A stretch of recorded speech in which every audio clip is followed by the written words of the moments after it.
Hello and welcome to The Good, The Bad and The Worst, a podcast where we normally look at movie trilogies, but today we're going to be looking at Killers of the Flower Moon. I'm your host, Griner, and joining me are Conan and Luke. How are we, guys? Not too bad, not ready, too bad. Ready for a long podcast? 3 hours and 20 minutes of goodness? Yeah, we need to exceed the movie length, so yeah, we've got a good 3 hours and 27 minutes ahead of us. Ines, you reckon? I don't know, leading up to this movie, that was all I was hearing about. I don't know about you guys. Were you intimidated by its runtime going into it? Me? No, I wasn't. I'm a long movie advocate, and in terms of, I'm not an advocate for every movie being 2 hours. I'm an advocate for movies being 4 hours if they need to be. Okay. And so, I enjoy there's always at the film festivals. There's a handful of foreign filmmakers who sort of revel in this. Ria Hayaguchi, the guy who made Drive My Car last year, that was like 3+ hours. There's a Turkish dude who makes 4-hour movies. So I like them when it's like this is their thing. They know what to do with a 4-hour runtime. And Scorsese is, he hasn't done anything this long since The Irishman, but all of his movies, are 2+ hours. Like Wall Street's like nearly 3. Yeah. So he's the kind of guy he can do 3-hour movies and they're not going to be a waste of time. So I was okay with it. I just had to mentally and physically and spiritually prepare. I had to space my day's urination. I had to space the caffeine, the fluids. I had to sleep properly. Like it was a whole ritual. This movie was like a whole day's thing. It was a bit of a pilgrimage, yeah. Yeah. See, I'm a Lord of the Rings kind of guy, so I've done the marathons. I've even done a Hobbit marathon. So I would like to think that when it comes to long films, I'm all right. Recently we had Oppenheimer, which was 3 hours, and I felt like that breezed. I watched that twice in 1 week. But as long as the movie doesn't feel its length, or feel a lot longer than its length, I don't have an issue with long movies. And I've never in my life had to go. I've never left the movie halfway through a movie to go to the bathroom. I did need to for the last 40 minutes of Avatar 2. So I wasn't too concerned about that. But yeah, I can handle it. I just took pee breaks in Avatar 2. It was so boring. It was like, yeah, same. Like, yeah, I might go hang out in the bathroom for a couple of minutes, see what's going on. Griner had an app that was prepared. Yeah, so I was intimidated. I must admit, I'm a fan of shorter movies. I wouldn't say I have a small bladder, but I was like, there's this Run Pee app. I'm going to download it. It'll tell me when I can go pee safely. I didn't end up needing it. It was all good, but I'd be fascinated. What are the moments in this movie like? It lists them out, and it's like, here's a short. It tells you what happens while it's happening. So it's like, here's a short montage. Go to it now. Or here he's reading just from a book. It's not super relevant to the rest of the movie. They do say the name of the movie while he's reading, but go pee now. The wolves in the picture. Yeah, you need to see that. I know. Criminal. And I mean, the session me and Grana went to was filled with senior citizens, and I did not expect them to last. I was like, no way. Yeah. And they lasted. They all lasted. Yeah. I was going to say, the lady next to me kept checking her phone, and she had the brightness like maxed, absolutely maxed. Yeah. That was a little annoying. Yeah. And phone not on mute. Tip, tip, tip, tip, tip, tip, yeah. Like, let me check something. Billy's texted me. That's Yeah, my cinema was the same. It was mostly senior citizens. I saw it on a Sunday afternoon. And yeah, I was just like, fools, you'll all be peeing everywhere. And I guess they just peed in their seats because by the end, the cinema stank a little bit. But yeah, there were a couple times that I was worried about the guy next to me. He was clutching his life alert, so I thought there was other things going on. But yeah, he kept making noise and he was shaking and doing stuff. I was like, dude, stop smacking the chair in front of you with your walking stick. I was like, it's really annoying me. It was like geriatric. It was. No, he was doing it purposely. He was like, tip, tip, tip, like smacking his thing on there, and I was just like, oh god, like we can all hear that. Was he just upset that like the white people was finally seeing some justice, or what? What's the deal? I think, it was towards the end of the movie that he was just like, this is outrageous. He's like, Robert De Niro is being screwed over here. Yeah, I did wonder about their their opinions on the view of this movie. But anyway, the lady behind me, there was definitely a rhythmic sound coming from over there. I don't know if it was a pacemaker or something, but it was strange. That's very weird. Grant got spider senses. He's hearing people's pacemakers going on. The only people who left mine were, the young TikTokers. So I think they got their snaps and they were done then. They weren't there for 3.5 hour movie. They was there. They didn't sit through the whole film. No. Or the post-credit scene? What's that? Or the post-credit scene? For it joins to another movie. Yeah. No, they left like within an hour, and I wasn't sure if they'd either snuck in to see a movie, or if they realized like how long is this going to go for. A friend of mine saw it. He said that like he had people who were vocally kind of dismayed with it. I think they were expecting like a Western or something a bit more exciting. And so he said a few people in his screening were, like, oh, what is this? This is boring. What's going on? This is 4 hours. Whereas mine was the Sunday afternoon crowd are like the people who go there intentionally. They know what they're there. Yeah. That's when we went as well on Sunday afternoon. But there was no one there being like, this isn't Bone Tomahawk. It was 100% a Saturday morning. But anyway. Oh, okay. There we go. True. All right. Should we do some stats for this movie? Yes. Please. Stats. Currently sitting at 89 on Metacritic. Killing it. Ticket score 8.0 on IMDb.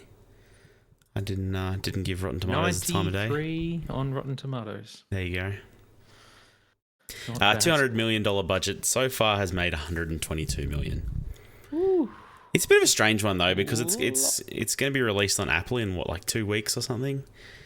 Well, so apparently, isn't the story? It wasn't originally meant to have a cinema release. It was going to be an Apple original streaming thing, and it wasn't until the last couple of months that it came together that they would pivot and get some money from the cinema release before releasing it on Apple. I thought. I'm not sure if I haven't heard that. I'm not sure if I'd buy that. Scorsese is such a vocal advocate for it that, like, even The Irishman had that sort of limited run with, even though it's a Netflix film.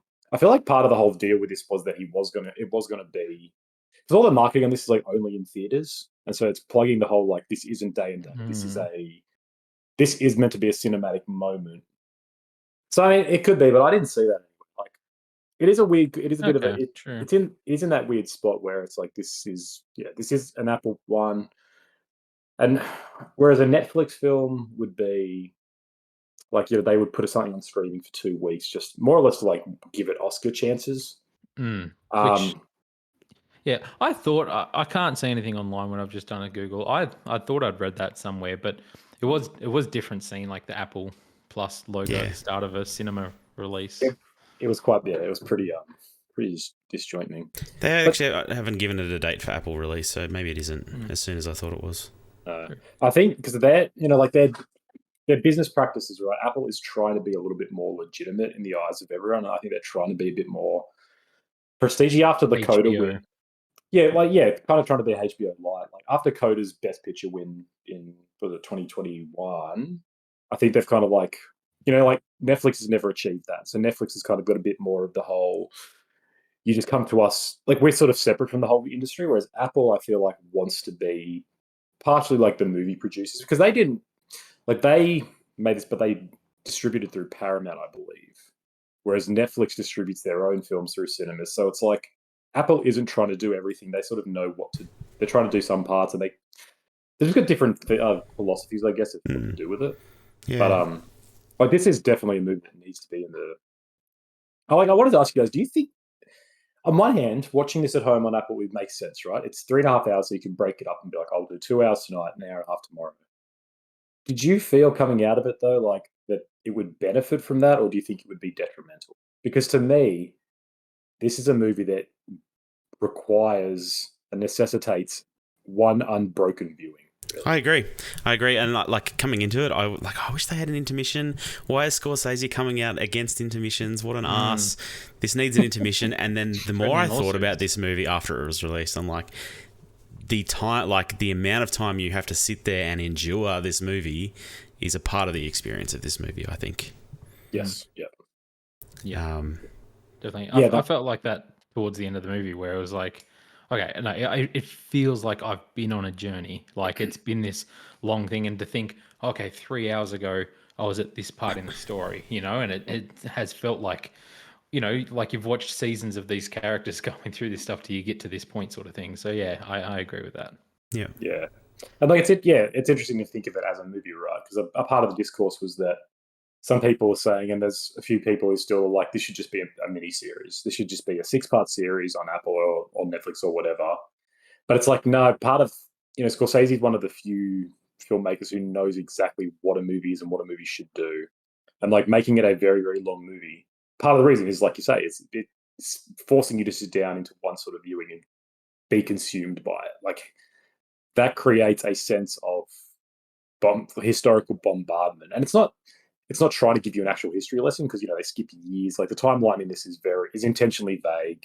Yeah. In one scene there's this, and then the next scene 2 years has passed, and they never explain it. It's more of like an impression.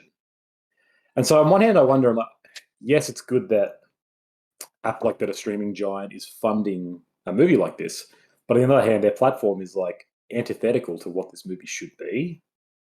And so yeah, I kind of like it'll be good that people watch it, whoever has Apple. Like I don't know if that many people have Apple, but I'm also just like maybe it should. I don't know. Maybe it would have been better to just Yeah, I just can't imagine stopping this movie halfway through to make another bowl of popcorn, right? Like that just feels, as you say, antithetical to the whole experience to me. Yeah. Like I don't know. My cinema was kind of a bit cold, and I was thinking, did Scorsese, like, is he in on that too? Like, is he just trying to make me uncomfortable? Is he just trying to make everything about this slightly unbearable for some, like, am I supposed to be feeling this pain too? I don't know. It was for me, it was an experience that I thought about a lot after, and I don't think you would get that streaming. No, definitely not.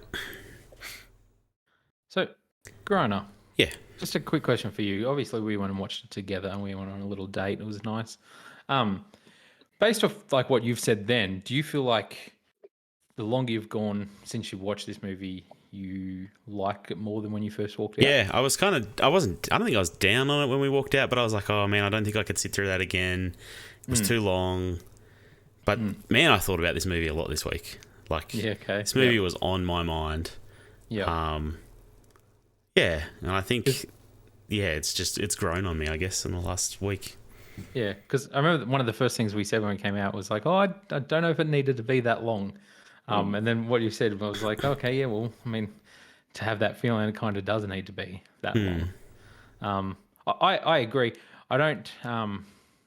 it definitely stayed with me for a few days, and there is a part of me, like when I walked out, I said the same thing to you, like I don't think I wanted to rewatch it. I feel like I do want to rewatch it now, like even I feel like I would probably appreciate it and enjoy it more on a second time, as well, similar to what I did with Oppenheimer as well. So I am keen to see it again when I can get a chance, but yeah, it is definitely something I've thought about over the days. Yeah, it's a movie that grows on you and lingers with you, right? It's like, it's kind of hard to just, it's not a movie you can view and be like, oh yeah, that was nice. Like that was cool. And then never worry about it again. Like you'd have to be actively kind of trying not to, or just be really obtuse to come away and be like, yeah, never think of it again. But yeah, because I really want to see it again, but I don't know. Did either of you guys read the book? Like this, I feel like this could be a segue into this. No, I did sort of read a bit about the book after the movie, though. Yeah, okay. Because I had that similar. Like I read the book before this came out. I had that same thing then. Like it's just been it's been lingering with me. So I'm curious to know your guys' thoughts watching it the first time. Did you know anything about the story really before? No, I thought it was a sci-fi movie until you told me it was about some Native Americans getting killed, and then I thought it was like a cowboys and Indians massacre type story, which is totally not what we get either. It's like this slow and systematic destruction of a people. Yeah, it's not even really a western. It's like it's a crime film in the West. Yeah, okay. So I don't know. Stop me if I'm derailing your direction for this, but. Like, what did you? What was that experience like? I guess seeing then, like, not knowing where the story's going and having that unfold. Like, I'm curious to know how you viewed it, because for me, I knew, like, it's very different to the book, and I guess we can talk about that later. But what was your impression of it? Like, what was that like? Was it overwhelming? Was it just fascinating. Did you view this as a mystery or? I like from my perspective, I didn't know much about it coming in. I'd sort of looked at it as like a thing of like, okay, it's going to be about like the Native American people dealing with racism, oppression, like all this sort of stuff. It's just what I figured. I don't know too much about the history. Like we're Australian, you know. I don't know too much about history of like timeline wise of okay, what was happening at this time, you know. So when it starts painting that picture and it starts showing like, oh no, like with the oil deals and the land rights and all this sort of stuff, and that you know, Native American people were wealthy and like they had white people driving them around and stuff. It took me by surprise because I did not know that was a thing in history at all. So I was like, okay, this is not what I was expecting. I was like, okay, this is completely different than what I thought it would be. And then watching it unfold and seeing like Leonardo DiCaprio's character, I wasn't expecting that. I was like, okay, no, he's this simpleton that's there, that's kind of taking advantage of him. He's there, just he loves his wife, and he's just like, oh, I'm here to make an honest living, and you know all this sort of stuff. And then when it has that, it's almost like a reveal where it shows that he's also the one that's taking out these people on like the orders of his uncle. I was like, oh shit. I was like, okay, he's not the good dude. I was like, this is what? I was like, Leo's meant to be the good dude. I like Leo. Like this isn't cool. And seeing what it really was, it kind of shocked me a little of like, okay. And then I was like gathering my thoughts of trying to re-understand like what was going on and seeing the bigger picture of it. But yeah, definitely not what I was expecting coming in, and it taught me more about how things had played out sort of thing in that time and the real history that I've read a bit about since then. But yeah, definitely keen to rewatch now with that perspective. Yeah, I was similar. Like, yeah, didn't know much about it, and then, yeah, I think this movie does a really good job of kind of laying out its whole premise there at the beginning, where you kind of get this info dump about the Osage people and how they're the wealthiest people per capita or whatever it was, like that interesting stat, and you get this kind of archival footage of them all dressed up to the nines and being driven around, and then pretty soon after you get the scene of them lining up to get their money and like, you need your guardian here and all this stuff. And it's like, oh, I see. Right. We're just going to slowly rob these people. That's how that's going to play out. Oh, come get a photo. Come get a photo on the day you get your money. Yeah. Like just, $50. They're just going to nickel and dime these people to death. They're going to swindle them out of all this money. And like, this is what this movie is about. And it is what this movie was about, 100%. But yeah, like with Leo, like, I don't know, for a long time I held out hope, he's going to do the right thing. He's going to be, he does love his wife. He is a good person. He's just, caught up in the wrong thing, but nah, he's just scumbag like the rest of them. Yeah, like I want, because there's been a lot of discourse about the changes made, right? Like this, because the movie is more of like a romantic tragedy than anything else, whereas the book is like, the book's kind of like, it's a historical narrative, so it's like, it's very sweeping, it's very grand, it's got like a real sense of mythology to it.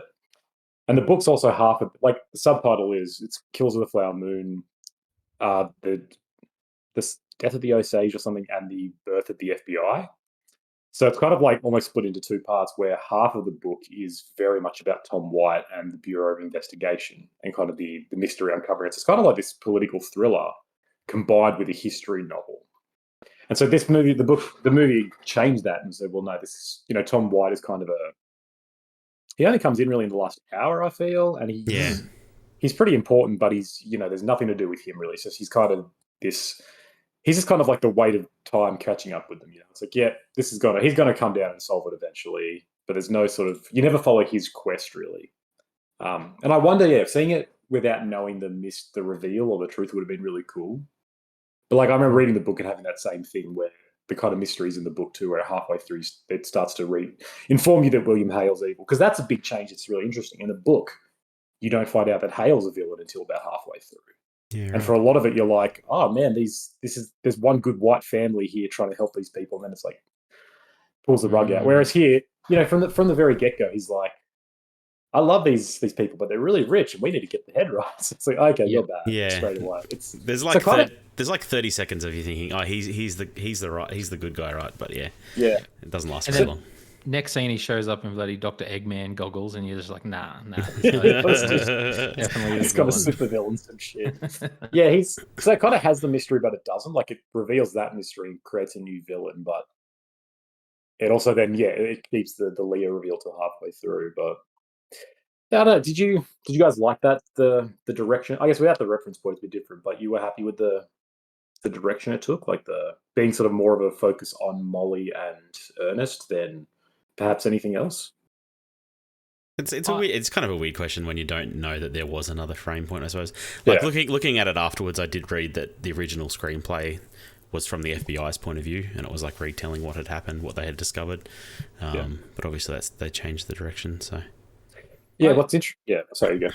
I enjoy I enjoy how it played out, sort of thing, and that's the thing. It goes so long, and it's just like, I mean, they're just wiping them out, like just one by one. They're just doing this, and it's just like it's lawless. It's like feels like the society's lawless. Like what are the police here? What are this? And then when the FBI finally come in, Meth Damon rocks up. It's like, okay, cool. This is awesome. Like it turns the government and the FBI into like these good guys that I wasn't expecting, sort of thing. And it's like, okay, cool. No, they're actually here to try and get justice for these people and figure out what's going on. And I really enjoy the FBI showing up and cracking down and putting all this stuff together. And it's like, okay, cool. Here we go. Finally. I enjoy it. By the sound of it, like I don't know because I hadn't read the book before, but I feel like that could have been a really cool thing to have Hale's true motives like sort of hidden a bit more and not as obvious from the start. As a reveal, I think that could have been pretty cool as well because like we said, I do feel like it is pretty obvious from the moment you meet him that he's got his hand in the cookie jar. Yeah, like because the original version's by Eric Roth, who I don't know. Some people don't. I think he's a really good screenwriter. He's very he's got a long like a very successful career. But I think the original version, like you say, had Leo was Tom White, and so it was more about him solving this investigation. But then when they read the screenplay, when they got into it, he was like, no. He apparently spoke to Scorsese and was like, we've got to change this. It's got to be different. So it was all his idea, apparently, to be Ernest. And that's why, Scorsese's credited as a writer on here, which he normally isn't in his movies, because I think they did a huge rework. But like on one hand, I would love to see that version as well. Like a 4-hour like crime investigation would just be sick. But at the same time, for the nature of the story, and again, like as a movie, it probably works better having it a bit more contained, like having it sort of contained into one insular relationship whilst encapsulating the entirety of this tragedy, right? I don't know. There's a surprising amount of characters in this movie, and like families to keep track of, and which white man's marrying which Native American woman. Like it gets I could see it getting very convoluted if it wasn't grounded with that one couple, I suppose. Yeah, you're right. You would need some sort of perspective, right? Yep. And I mean, I don't know. Maybe we should let's like the performances in this movie. What's her name? Like Molly. Lily Gladstone, yeah. I don't know. Everyone blows it out of the park in this movie, I think. But just like seeing her grief over and over again, and it's just like just driving into you the whole time. Like I don't know. I don't feel like I ever got numb to it or anything like that. Like there's that scene where she discovers her sister was the one in the house that exploded, and she just lets out this guttural scream in the basement. Like, yep. It's so well done. To come out of this, like I didn't know Lily Gladstone before this movie, sort of thing, but neither.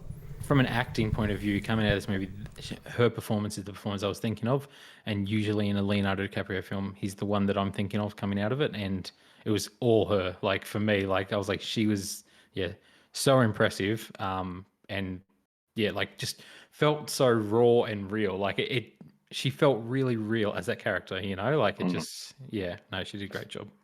That's the thing. Like this movie's got an impressive rogues gallery, and then it's got like two of the heaviest hitters, in modern and classic cinema, like De Niro and DiCaprio.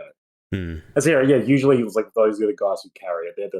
They're both Oscar winners. They've got these things. But I had the same thought. I'm like, Lily Gladstone kind of acts circles around them, which is saying something. Like even in that first scene where her and Leo meet, like, Leo he's acting his heart out. He's got the jokes and the quips, and just Molly's charisma.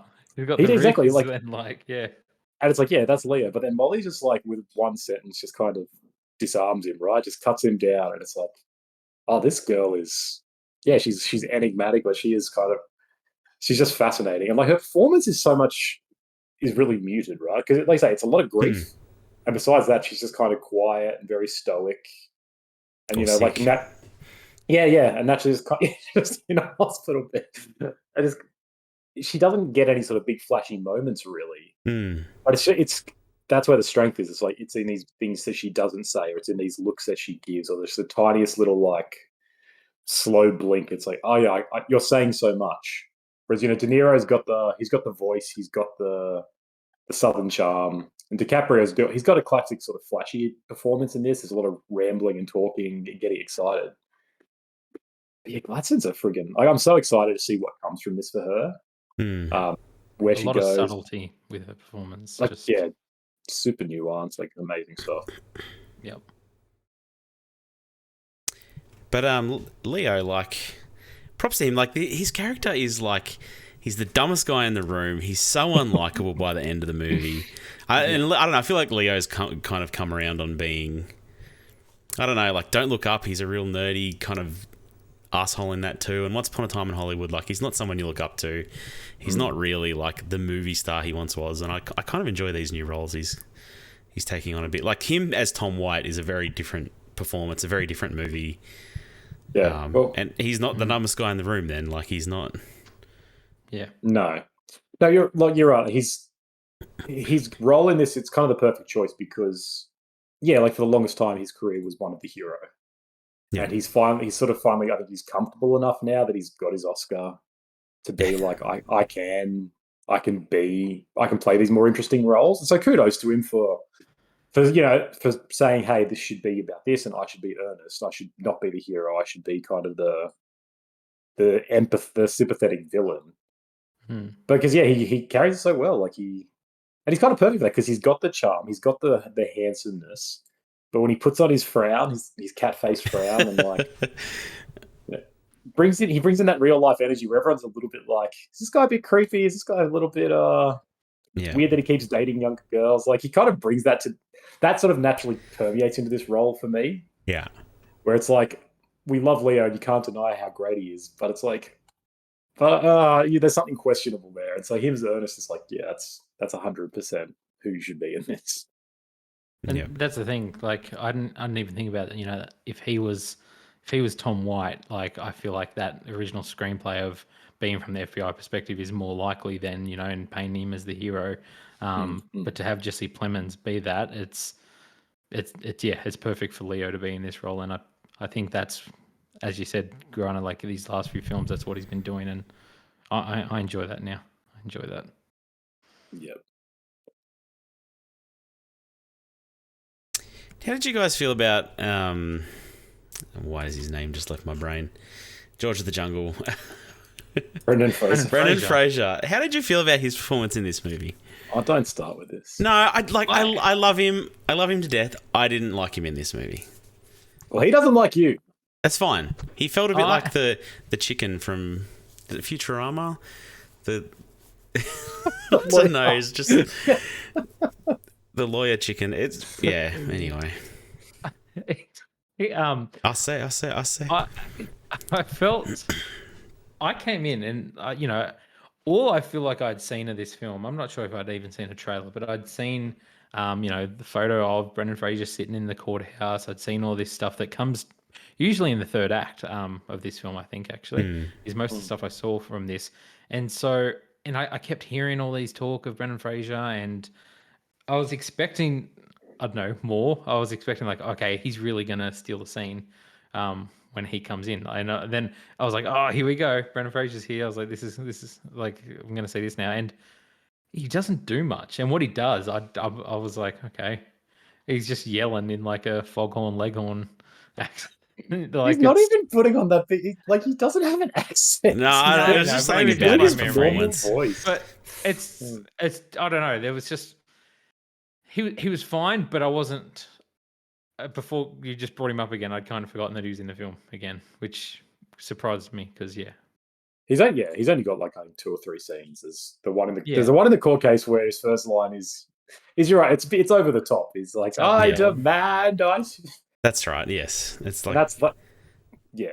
And I think the whole cinema, like my cinema, didn't erupt because again they'd all bust a hit, but they were all like, ha ha ha. We all thought that was a little bit funny. And then the other scene I think he's in is when he's with all the powerful white people, and he's like slaps Ernest. Like he feels like he's in a little bit of a different movie. There's two things going on. I've heard it said that this might have been a holdover from like what they filmed before the script even got rewritten. Like this might have been from the original version of the script, this stuff.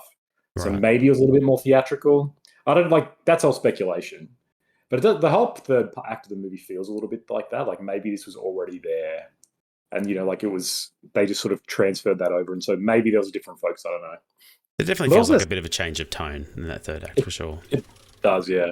But also I think like, I don't know, being a period piece, it kind of, you can cover a lot of sins. And, this is the I think it's the 30s at that point. But it's like, this is the 30s court. It's theatric. Like court cases were in that time notorious. Like there was part of it, like it was a show. People would come to see because they're like, what do we do? And so lawyers were like these celebrities where they put on big shows and they'd be really flashy. And that's where the whole cliche comes from, right? With the Southern lawyer carrying on like that. So I'm like, it kind of fits into this character where he's trying to just be this theatrical imbecile. And he's just trying to make a big deal and like act like he's really, act indignant and over the top. So I'm not, it is a little bit distracting, but it works in verse for me. I'm not mad about it. It's just the only performance that stood out to me as being as acting, I suppose. Like especially across from John Lithgow, who I thought was, he didn't have a lot to do either, but he was a lot more I like John in tone with the rest of the film, I guess. A lot more reserved, yeah. Yeah, that's fair. But Brendan Fraser's still great. Yes. Yep. How did you guys feel about the ending, the radio play? Yeah, I have seen some people deride it, and I support it, but I'm happy to hear. What kind of sick bastard derides it? Who are these? Who are these idiots? People on Reddit. Yeah, who are these TikTok Reddit attention span of a 9-second Vine people? Get out of here! What is that? All right, before you completely insult my opinion, I didn't like the musical. I didn't mind it. I was like, okay, cool. This is like a thing of like wrapping up and like how, it just became this thing of telling a story. I'm sorry, Conan, once Scorsese walked out, I was like, this is stupid. I was like, the way Scorsese completely took me out of that moment where I was like, okay, it's like, and this was the result of this. And it's like he's speaking to the audience of like, and this was horrible that this happened in history. And it's like, yes, that's the point. Yeah. But it feels like that. It feels like a director's coming out and like, that's the point. Yeah, I know. I just, do you know? Everyone knows who Scorsese is, though. No, but like the point is that like it's a meta narrative on like now this tragedy is just entertainment for us, and here's a bunch of white people enjoying this entertainment. And here's Scorsese handing us this entertainment. Like it's a really nice meta tie-in for the whole film, I think. Yeah, I think it's the most interesting thing about it. It's something he's never done. It's intentionally really like vague and alienating because you don't know when it's set. It's like this is probably in the 50s, right? But it's like, but Scorsese is clearly being himself, but he's not technically being himself. So it's like I don't know when this is going on. So it's meant to be like this is an external like. Yeah, so beyond meta narrative, it's like this is fifth wall breaking sort of stuff. And yeah, you're exactly like Ryder said, like you're meant to be like, yeah, this tragedy is now just a narrative. It's just something that we consume and we sort of go, yeah, what change comes from that, and just the nature of these things, like how all history becomes a story to be consumed, and like what does that really mean for the people? What does that mean for the story? What it like? I don't know. Is that at all a thing in the book? No, I wouldn't imagine so. It's just Martin Scorsese came out. Yeah, how does that work? Yeah. No, not at all. But that's part of the reason why it shines, I think, because this is Scorsese recognizing what he's doing. He's like, he's telling us a story, and he's like, look, this there's a long, proud tradition of tragedy being made to story. Like Scorsese's made a career out of it, and I think part of that too. There's this contextual sense of like Scorsese's been wrestling with his own mortality for the past like 10 years. All of his movies, like The Irishman's all about mortality. He made that movie Silence, which is very much about spiritual yearning. Like he's kind of, and there was this Vanity Fair piece that came out about him, and he's pretty much like, yeah, I'm going to die soon, and I'm really sad because I can't make all the movies I want to make, and I don't know how to reconcile that. And so that kind of bleeds into this, where I feel like he's saying, yeah, I am part of the problem as well. He's like, I participate in this story machine of selling tragedy about gangsters and, you know, reveling in billionaires like Wolf of Wall Street, these monsters of society who we love to watch, but are also really bad. Like it's, and so you're like, on one hand, look, you're right. If the average person sees that, there was like some little short-haired dude with glasses came out and said something, I don't really care. It's still effective though, because he points out how Molly Burkhart was she died long before Hale died of this tragic this disease that was given to her because of white colonization and how diet became affected. He lived a long, fruitful life. And like none of the other murders are mentioned. So to me, I'm like, it works both just as that, where it's unique, but then it works so much more on this meta level of Scorsese is really trying to say, hey guys, this is important. This isn't just entertainment though, but it is. But you've got to do something. We've got to try to, like, what can we do with it? But we should try to at least think of that. And I don't know. I loved it. That part, I was like, holy crap, this is so much more exciting. Just, you know, text on the screen being like. I mean, how many movies have we seen where it's like a still of the person and it's like, here's what happened to this person and here's what happened to this person? Like, it's a way more entertaining way to present that as one part, but then there's also this really interesting meta side to it as well. Yeah. No, you've sold me on it. I take my words back. When you watch it again, I'll put your meta goggles on. For the much deeper narrative. You will stand up clapping in your lounge room. It's like, yes, you've done it again, Marby. Give him that man an Oscar. That's the thing, bro. So he's not won. Oh, sorry. Besides The Departed, he won The Departed, which was the whole like. Everyone was like, "Yeah, you deserve." I think you deserve it for that, but everybody was just like, they recognized that as a kind of like the makeup vote. Yeah. They're like, this is a lifetime achievement more than anything. And ever since then, he's been a bit like, yeah, I don't really care that much, but. He hasn't won another one since, and everyone's kind of wondering if he should. And I'm like, I mean, outside of The Departed, when should he have won? Probably Goodfellas. Like, yeah, I mean, I feel like, Goodfellas and Raging Bull are two of the like, you know, top 10 movies of all time in everyone's lists. They're pretty unanimously adored. I don't even care for Raging Bull that much, but it's crucially important. So I'd say one of those. But I don't think Irishman deserved it. I never saw The Irishman. Did you not? Oh wow! No, I'm a monster because it's on Netflix, and I'm like, if this was in a cinema, I'd be there day and day for 3.5 hours. Yeah, I'd be too busy fiddling on my phone. Like, true. But we'll see. Did you guys have a speaking of the whole Scorsese thing though? Did you guys have a problem with the white point of view now? This, you know, again, these arguments are generally a bit like I don't really care about, but it's similar to the length of the movie. A lot of the discourse has been about how mostly Osage people, but other Native Americans have been like, look, this movie shouldn't be, you know, this should be from Molly's perspective. This movie should be told from the Osage's perspective.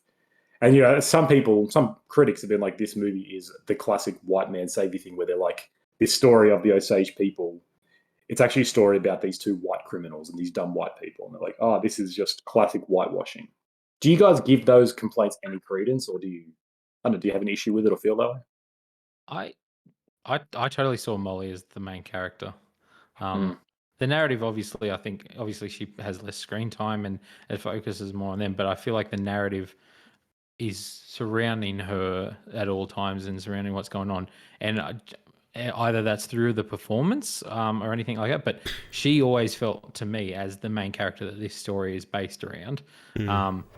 I can see where they're coming from with that, you know, and then the FBI involvement or anything like that, but that's history or whatever it is, you know. But Yeah, like maybe they could have leaned into that more sort of thing, but yeah, she's poisoned and bedridden for a lot of towards the second half of the movie. Yeah, I definitely felt as if she was the lead character, but yeah. Yeah, it's an interesting one. Like, I appreciate that that's their perspective on it. I don't know. It's not something I had thought about or had a problem with. And I don't know. Part of me is like, is it?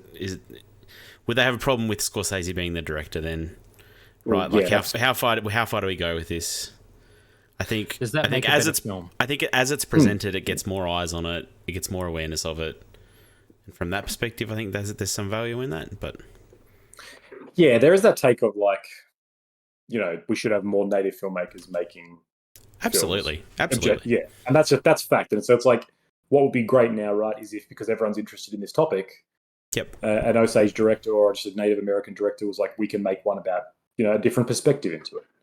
But that in no way sort of, there's no exclusivity on like how to tell a story, regardless of whose story it is. I think it's a really kind of, like, dare I say, ignorant take to be like, this is X person's story and only they can tell it, because no story is that simple, especially one like this where it is a tragedy committed to a group of people, but it's a very large group of people, and there are lots of different elements involved. There are people involved with that. There are lots of white people marrying into these families and these tribes, and it's like, so on one hand, it's just kind of weird to be like, the white people in that have their story shouldn't be heard, because like their story is kind of essential. And like you say, Molly's bedridden for a lot of the movie.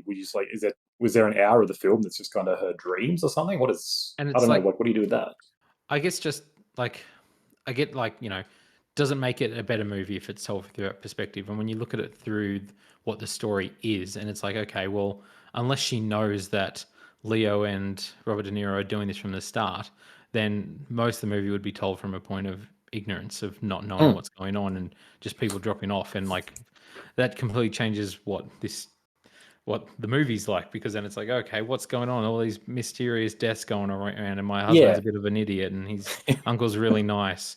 My nice uncle's and maybe that's an alright movie, but it's not. It's a different movie. Right? I could see that from a thing of like, then the final twist is like, okay, wait a minute, what? I'm sick and the medicine's not working. Okay, now maybe husband's getting charged and the uncle's killing everyone and finding this out. And that can be a story that can tell, and I can see the value in that as well.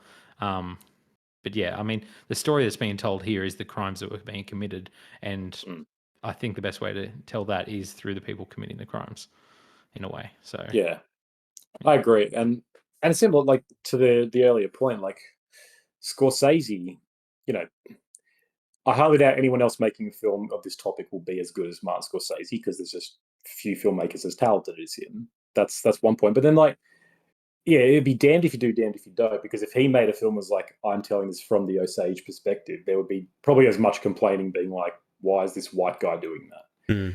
Whereas with this, he's kind of providing the best thing, because he himself, is like an Italian American, so he's an immigrant family. He's a white man, but he's looking at this from a white perspective, but he can sort of empathize to some way about this sort of being a bit of an outsider. And so, like, this is how he cracks this story, right? He's like, he's not Osage, and he's like, I can only tell the story of people coming in and sort of entering this environment and learning to live there, and some just trying to live, but most trying to exploit. And like, yeah, that's kind of the perfect thing for this story. And it'd be weird if he wasn't trying to do that. It'd be weird if he was like, no, I'm going to try to get in the head of I don't know, like an Osage heads rights person. It would just be bizarre, like, because that's not how it should. Yeah, I don't know. It's just it happens with every movie with any sort of content issue. But I don't see how else to do it, especially how it would be done remotely well. Yeah, I wonder if their perspective would be that it's better this story is not told. Right, like, because maybe that's possibly what would happen, right? Like, yeah, like, and that's at least not to this scale, right?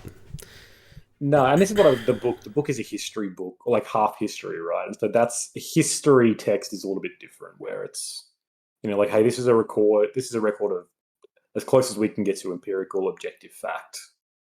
And so even though it's a narrative, it's like, no, here's the record that we have all this stuff. So with that, you can be like, well, of course that story gets told because it's history. Whereas this is like, movies naturally feel different. They don't quite have the same publicly perceived legitimacy, which is bad. But yeah, I wonder if that's an interesting take. Yeah, like maybe it shouldn't be made into a movie at all because it's too dark. But I'd quibble with that as well. But yeah, I'm not saying I agree with that opinion, but yeah, but I'm a white boy. Aren't we all? All right. I'm going to try and keep this on short. Is there anything else anyone wants to add about this movie? Oh, we've only got 1 hour in. I've got 2 hours of content. Conan, what, from your knowledge of the other movies this year, is this Best Picture? Yeah, I was like, that's a good question. Is it my best picture? I don't know. Probably not. Best Director? Probably, I don't know. Like the other big contender in my mind would be Oppenheimer, I think.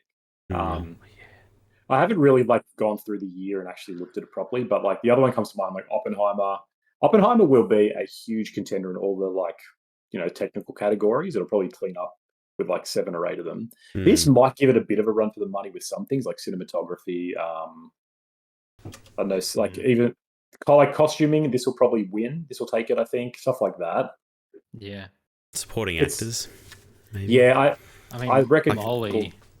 Like Cillian Murphy's hard to beat, I think, for best actor, but I think you're right. I think especially because Leo and De Niro will like split that. It'll be like, who do we really go vote for? Whereas so Murphy will take that, but I think Gladstone will win the best supporting actress for sure. I have to sit with it a bit more. I don't know. Would she be considered supporting actress or lead actress? Well, she's not really I don't know. That's a good question, actually. Because I don't know how they define it, but she's not the lead of the movie. So I don't think she would be the lead actress. Even though she is the main character, like you said. They might. I mean, like they do this. She might be. I don't know. Yeah. Like they do this. Sometimes they'll be like, who was it? Michelle Williams was like nominated for supporting actress last year for The Fabelmans, but she's in almost the whole film. It's like, how the hell is she a supporting role? But they're like, oh, she's not the main character, so therefore she's supporting. It's like, so they could do that. I don't know. Either way, she will win. I think she will win, and that's good. I think Oppenheimer gets Best Picture, but I'm inclined to agree. I think it's kind of got the safer, like, this movie's almost makes you feel too bad, and I think there'll be people who won't see this because it's 3.5 hours, whereas Oppenheimer was such a phenomenon that But Academy Awards aren't a popular vote, right? Like, I think everybody who's interested in that should be seeing these movies. I agree, but the voting parties, I mean. Like, you're right, but the more I sort of research it and look into how it works, it seems like a lot of people who are voters are kind of dumb, and a lot of them are just like, we just didn't watch half these movies. And it's like, tell you what, though, the Academy aren't voting for that with that guilt. They're like, no, I don't support that film. But Oppenheimer, give me a film about a white man bomb. I don't know. There's the whole communism angle there. I don't know. About that. True. It's controversy. That's true. Yeah. I think Oppenheimer will take it just because it also has that whole. What could happen is Oppenheimer would win Best Picture. Scorsese might win Best Director. It's a big might. That'd be a robbery of Nolan. See, I don't know. This feels like more Oscar bait. This feels like Oscar bait. I get that. Not that I think it is. Like, and I think that was the goal with it, but it does feel more like an Oscar film. But the Academy's been kind of weird with that, right? They have been. Yes. Everything Everywhere is not Oscar bait. Yeah. But then a couple of years before that, you got Green Book, and so it's like you kind of can't. It's hard to predict that now because they really do go back and forth. Yeah. Barbie could sweep. Like Greta Gerwig could be the surprise Best Director. I wouldn't even be that surprised. Because that movie. Yeah, good point. Because that movie saves cinema, as we all know. So Greta Gerwig might actually be like, it'd be very important if she won. So it might be like a whole, she deserves it for what it stands for. Either way. So just 2 things I did want to.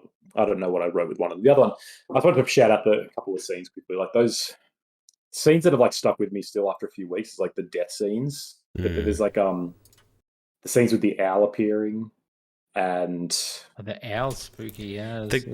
One thing I read like afterwards that I realized afterwards like it was cool about the owl is that they're talking about when you see the owl it means your death is coming, and then De Niro always has these little round glasses on all the time, and it's like he's the owl. It's such a good touch. Yeah. It's perfect because he did wear those in real life. It's like shit, and even the goggles, they stand out so much, and then after it's like okay, it's damn good filmmaking. But like that scene where Lizzie dies, Molly's mum, and it just goes silent. And it's kind of like the first time there's like because in this movie like the score is similar to Oppenheimer. Like there is a kind of constance to the score where there's always some noise, and it's never much. Yeah, it's like there's this. It kind of almost feels like this slow building dread, or like just this unease that you're constantly unaware of, but is always there. And for like the only moment where, when Lizzie dies and everything just goes silent and she just sees her ancestors, and it's one of those scenes. It's just like the whole, you could hear a pin drop. It was so haunting and so mesmerizing. It's like, and then just the cut back, like, and it's it's like it's phenomenal. It's like this is why Scorsese's the man. This is why this guy makes films that are so good. And one other thing I wanted to mention. So, do you guys think this was a bad choice for Apple to do overall? It's $200 million. I doubt it's going to make that money, especially with the advertising. I don't know. What do you guys think that's good? Do you think this gives them credibility? Definitely gives them credibility. I feel like, like I said, it's the first time I've ever seen the Apple logo pop up on a movie screen before. And we're talking about that. All the people that watch our podcast will then be like, yeah, that's true. Apple. It's going to dump, Apple, and like that will just carry on through generations. But we're going to make one. I think they are. It's really hard with movies, especially with the way streaming is, to know if something's profitable, right? Like, how do they even define that on Apple? Are they looking at how many people watch it, how many people sign it? Who knows? They never release these numbers. We never know. Right. It's pain in the ass. But I think you're right, Luke. Like in terms of trying to approach this legitimacy, they definitely seem to be aiming for that HBO market. Like this is a win in that it ticks that box, right? And you think by the end of its box office run, if it even gets near breaking even for that, how many people didn't go to the movies because of the length, who will then subscribe to Apple Plus? Even if that's whatever number, I'm sure they'll see an influx of subscribers once this releases on Apple Plus.